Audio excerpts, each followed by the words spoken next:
The Finance Minister will deliver his midterm budget speech in Parliament this afternoon. Pravin Gordhan's pointers about government's plans and his economic focus will be closely scrutinized. But with the economy under pressure, how much room does he really have to move? Let's dig a little deeper this morning with Iraj Abedian, who heads up Pan-African Capital Holdings, joining us now live from our studios in Cape Town. Iraj, a very good morning to you, and thank you very much for your time.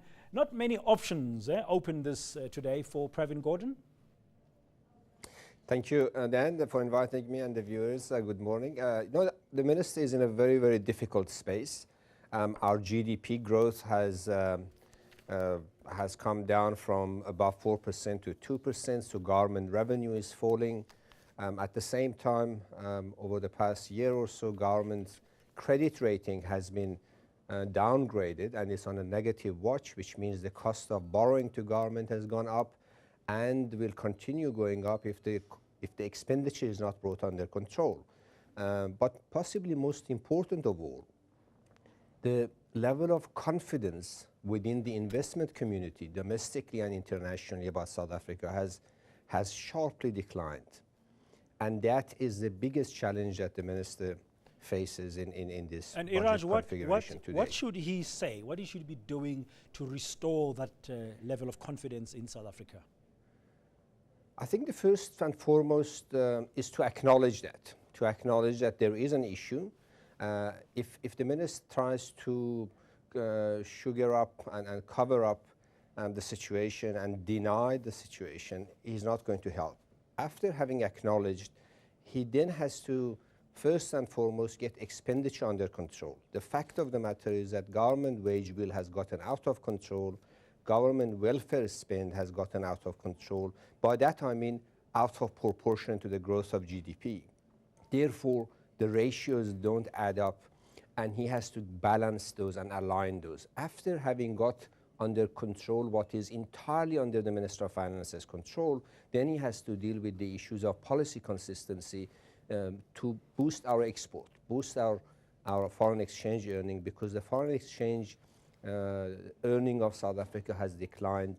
That means we have developed an unsustainable balance of payments deficit, which is a major issue. Well, providing certainty to markets and investors is also very important for people who are looking at South Africa. I agree with that. But when you pull back expenditure just a few months before we have general elections, the emotional thing of voters and stuff is going to be a difficult one for him. That's exactly why he's in a tight spot. His political inclination is to be popularist and to promise everything just before the election.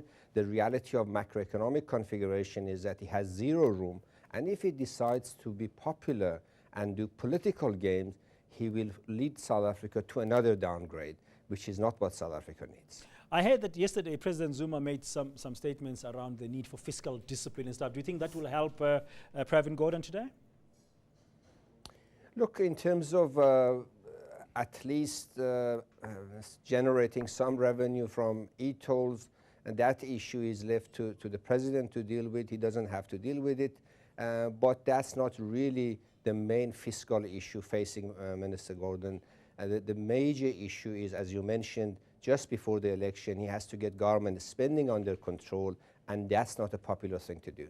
And if he does opt for more debt in trying to balance his whole act, debt, as you said earlier, for South Africa, getting money is difficult and it's not cheap.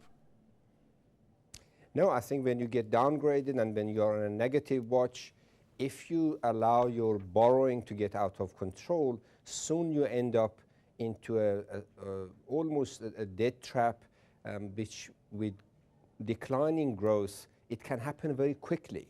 Already South Africa's debt has more than doubled over the past few years, and that's not sustainable. So his challenge is not to configure borrowing and expenditure. His challenge is to make sure that he comes up with a package of policies that growth will be revived and government revenues will start flowing, not to focus on borrowing.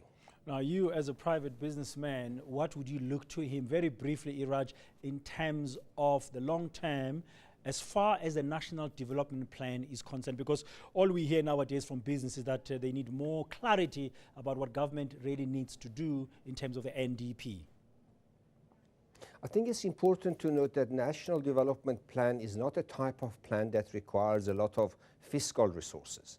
So from a Minister of Finance, we don't expect a lot of allocation of resources. However, what the Minister of Finance needs to do is to align the requirements of NDP with his fiscal allocation. For example, he has to say, look, 20% of my budget goes to education, but I'm going to link that allocation to retraining of teachers. If incompetent teachers are being paid, I'm going to stop that. So that's the type of alignment of fiscal allocation that he has to do to the ideals and goals of NDP, not throw money at it.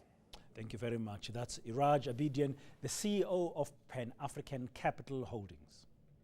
News that moves. eNCA.com.